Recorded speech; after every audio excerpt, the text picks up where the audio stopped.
رونو دا بے وفا دنیا دا مکار دنیا دا مردار دنیا دې موږ نه پلار خفه کړی دې موږ نه مور خفه کړی دې موږ نه ګاونډي خفه کړی مسجد امام خفه کړی موږ نه الله خفه موږ نه الله رسول خفه قرآن په المارو کې ګرد وهلی دی ما سره ټیم د موبایل دپاره شته ګپو شپو دپاره شته قرآن دپاره وخت نشته د مور پلار دپاره وخت نشته دې مور پلار ته زموږ په خولو کې خوږې خبرې نشته بیا دغه بیبي فاطمه ډېرو لږو ورځو کې خپل بابا جان پسې لاړه کور کې ناسته ده کپړې یو طرف ته ایښودي بل طرف ته زما محترمو میچنه لګولې ده چې دا دانې به وړکم بل طرف ته جامې ایښودې دي جارو یې ایښودې ده زه به جارو کوم علي رضی الله عنه مسجد نه تشریف راوړو او دغه منظر یې وکتو ای بیبي فاطمې ای زما د سترګو تورې ای زما د زړه ټکورې دا څه کې لګیای وی علي رضی الله عنه زه دنه روانه یم زه دنه روانه یم وی چرته روانې وی ما بیګا خوب کتلې په خوب کې د محمد رسول الله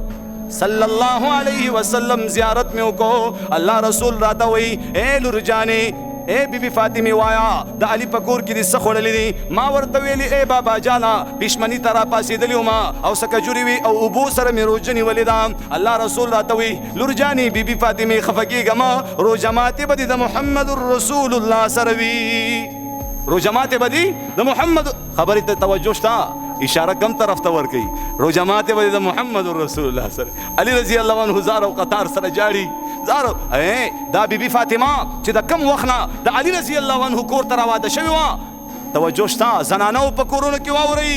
خاوندانو نه ډیمانډونه کوئ خاوندانو له پیغورونه ورکوئ زما پلار دې خدای په وواړو جهنمونو کې واچي چې تا یې درکړې ما خاون غریب څومره سخته څومره تکلیف څومره قرباني د دې زنانو دپاره په ځان تېروي که نه تېروي وای تېروي که نه تېروي نو زما محترمو وایي دې بیبي فاطمې تر مرګه پورې چېرته په مړه خېټه روټۍ نه وه خوړلې تر مرګه پورې دې بیبي فاطمې چېرته د خپل خاوند نه څه ډیمانډ نه و کړی سیت یې نه غوښتلي نه و چېرته یې پریشانه کړی نه و او د مرګ وخت یې دی علي رضی الله عنه ولاړ دی وایي ای علي زما یو درې وصیتونه دي وایي بیبي فاطمې وایه څه وصیتونه دي وایي اولنی وصیت مې دا دی چې زه وفات شم زما د مرګ نه بعد ته فوراً بله نکاح وکړه او د نیکې بیبي سره نکاح وکړه دویم وصیت مې دا دی چې زما دا بچي حسن او حسین دې ته د مور پلار د محبت ضرورت دی ای علي 9 ورځې هغې سره تېروه او یو ورځ د حسن او حسین سره تېروه حسن او حسین خوا کې ولاړ دي ورته وایي تاسو راته څه ولاړئ او خړې خړې ګورئ لاړ شئ د محمد رسول الله روضې ته حاضري وکړئ درود سلام پیش کړئ